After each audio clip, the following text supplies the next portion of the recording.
Hello, welcome to Geeking Out with Shad. It is myth busting time. And when I say that, I'm referring to all the misinformation and disinformation about the environmental impact of electric vehicles. So let's get into it. And believe it or not, today I am not driving an electric vehicle. I am driving my Toyota Tacoma TRD Sport. It's a pretty sweet truck, but man, is it not friendly on gas. Kind of sucks, actually, especially for a mid-sized truck. It's terrible. Anyway, we're hanging out here at the skate park, and I'm going to talk about the environmental impact of electric vehicles compared to ICE vehicles. If you don't know what ICE means, that stands for internal combustion engine. So let's start with the number one myth, and that's just straight out. People say electric vehicles are dirtier than gas-powered vehicles or ICE vehicles, as I just mentioned. That is absolutely not true. So we're just going to start with that. So that's going to trigger some of you that think it is true.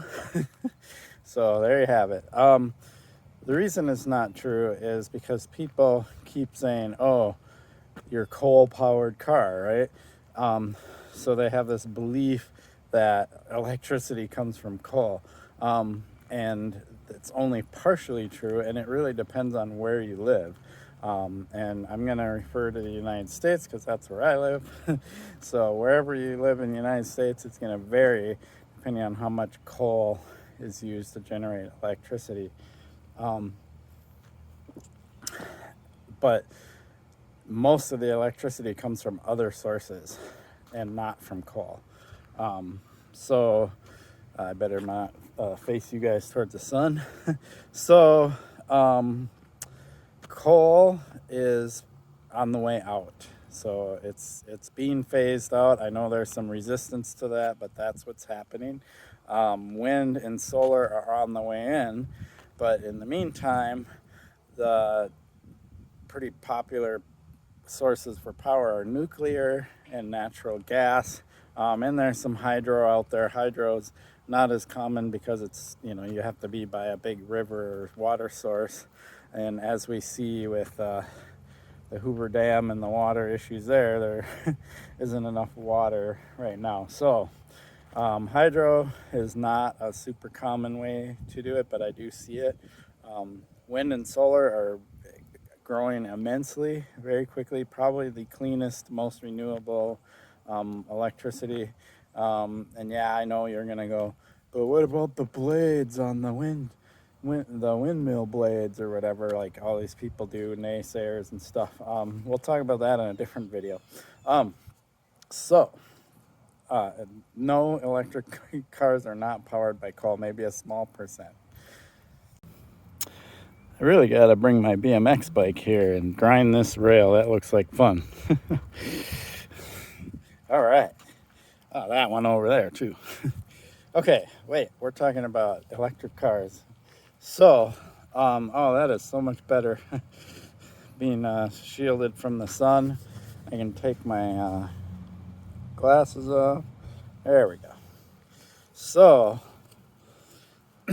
the next thing that people talk about is the batteries and how they're made, and the child labor and lithium being extremely dirty and so on and so forth. So in this particular case, they are not wrong about some of the issues with mining for lithium, cobalt, and the other materials for batteries. And they're not wrong about some of the child labor issues. But what's happening is those mining practices have been around for a very long time. This device I'm holding in my hand is the big reason for it. This Pixel 5 phone that I have in my hand. So if you have a phone, you are supporting poor child labor laws and these mining practices and things like that. Ever since the auto industry has been moving to electric, there's actually a big push to clean up those things and to not use materials from child labor and to not use dirty lithium mining practices. Of course, initially they just sourced from what was available, but now they're going in new ways to clean up the mining for lithium, and they're going to other sources. They're actually trying to get rid of cobalt entirely. Elon Musk has talked about that. Coming up with newer chemistry for batteries and things like that. And that's only happening because the auto industry is getting into battery production. So extremely important to take note of that before electric cars became kind of more mainstream or started becoming more mainstream, these mining practices and everything are there because of our phones, because of our little portable speakers, because of our laptops, because of our tablet computers. All of that stuff is where all these mining practices have come from. So if you want to sit there and blame electric cars, you're not being very smart. So yeah, and trust me, they are cleaning up. I just read an article about an area in California where there's a huge abundance of lithium, and they're trying to figure out how are they going to get the lithium, but they want to do it clean. They don't want to release these chemicals into the air that are dangerous, and this area is already toxic to people as it is, and so they want to actually clean it up. So as they mine for lithium, they want to put this junk back into the ground and make it, the environment in that area, better for the people, so, and animals and things like that. So they want to reverse this thing. So that is the goal, is to clean up the act. So there you have it on that.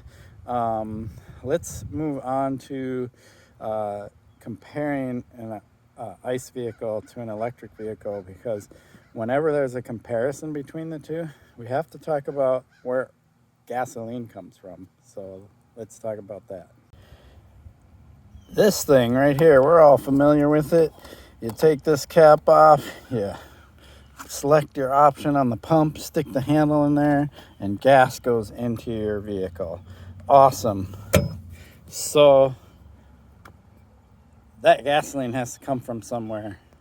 How does it even get into the pump to begin with? Hardly anybody's talking about that. And that is the nastiest, dirtiest business on the planet, and it is why we have a climate change and a lot of the issues we have today. For well over 100 years, 150 years or so, we have been doing this nasty process, and it hasn't been doing us any good. So let's talk about that process. Okay, so every time you pump fuel into your car, that fuel needs to come from somewhere. So think of every single gallon of fuel that goes into your car has to go through the supply chain for gasoline.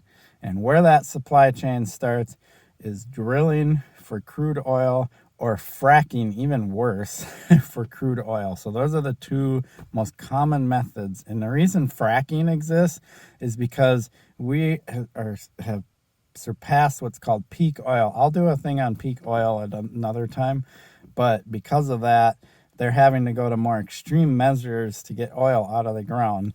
And so that is fracking, and it uses a ton of water, pollutes the water tables, and goes underground at an angle to pump in water, extract oil, because it's between these rock called shale, and they got to force it out of there. And then they go in and pump sand in there, so they use a lot of sand to do this process. So fracking is nasty.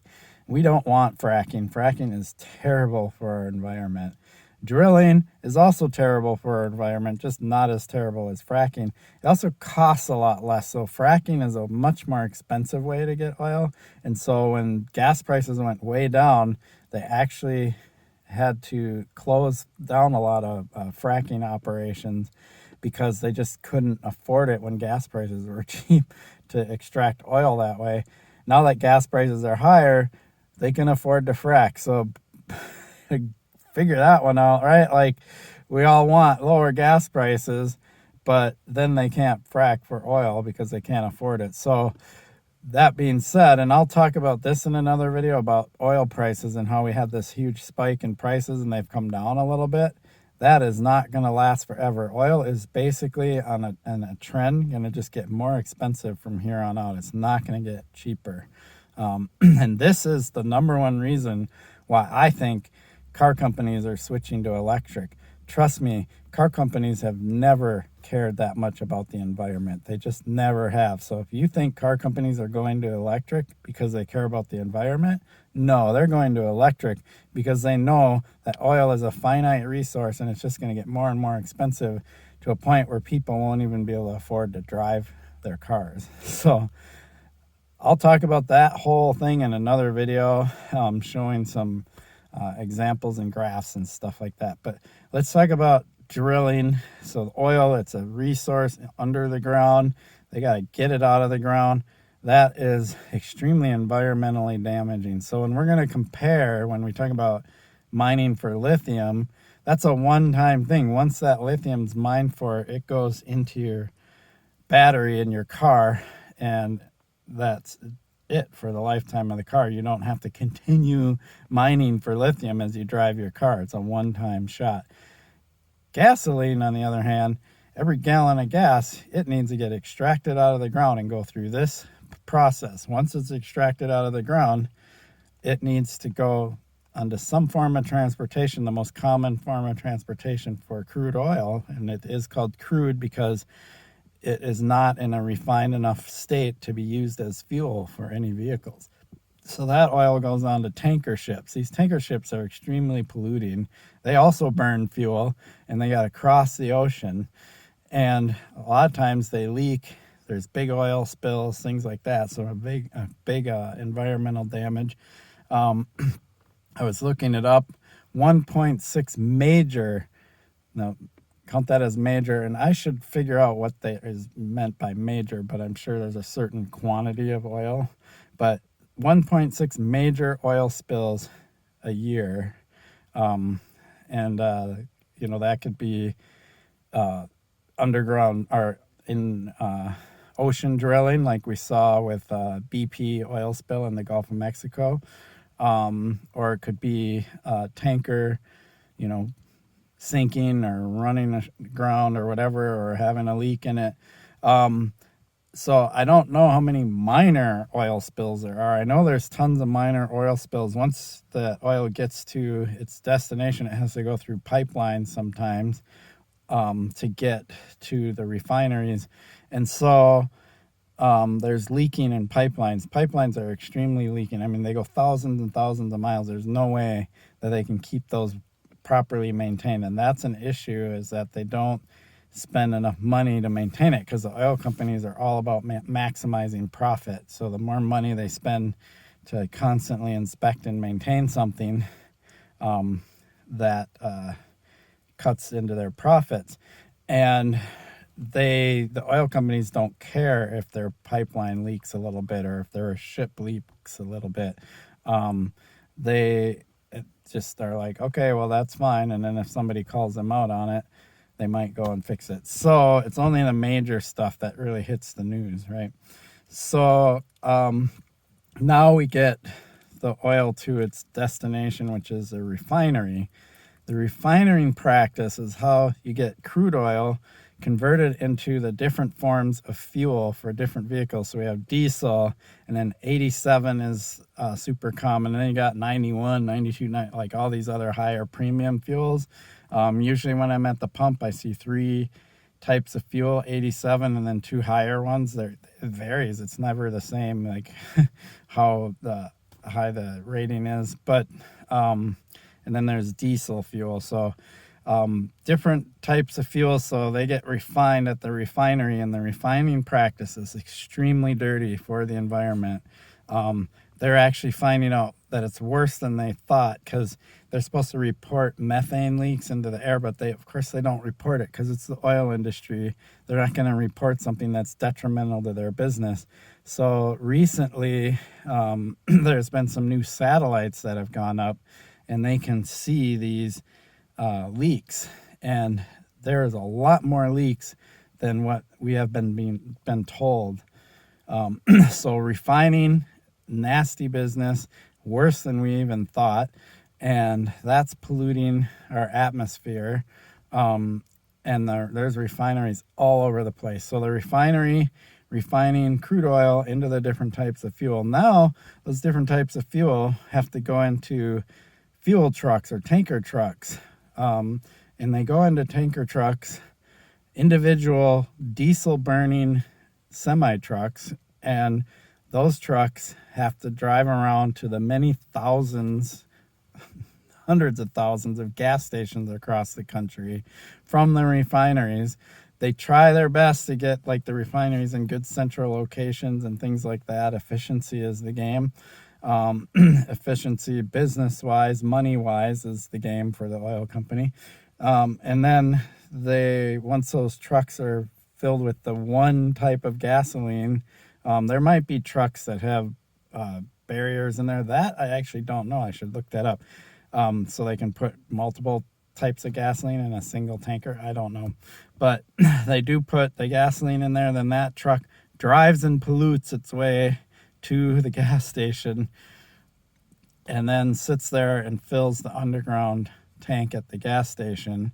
And then that's when you can put your nozzle in the tank, put the gasoline in your car, and believe it or not, that filling practice, you see the little covers they put on there, those have been added or regulated to be on gas pumps in many states, because as you're filling gas, those fumes leak into the air, which is kind of funny.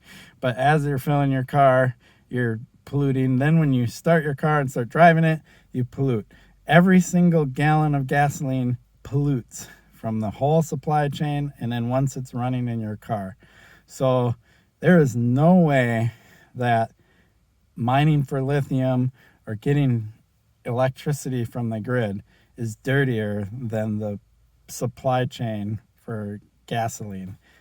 Absolutely not. And then anytime you see a comparison out there, usually sponsored by an oil company, they only talk about the fuel your car burns as it's driving around. They don't talk about the supply chain and the process to get that fuel into the gas station so you can pump it into your car. They completely ignore that, so they do all their numbers based on, well, your car pollutes this much as it's driving around, and then all this other stuff. They go into the mining for lithium, the polluting that goes on, the child labor stuff, and the grid. And they talk about all of that stuff they put into what equates to an electric car. So it's like it's not equal comparison, because they're not talking about the supply chain of oil. So that's where the disinformation is they're not doing the equal comparison between the two.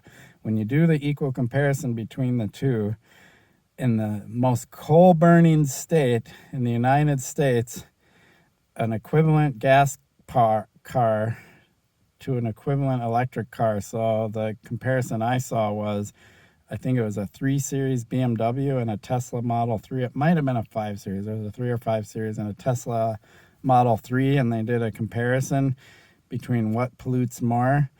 And the Tesla Model 3, in the most coal-burning state in the United States, was 16% cleaner. So in the worst case scenario, the Tesla was still cleaner. So yes, and the reason why that is because they accounted for the entire supply chain to get the gasoline into the tank of the BMW. So there you have it.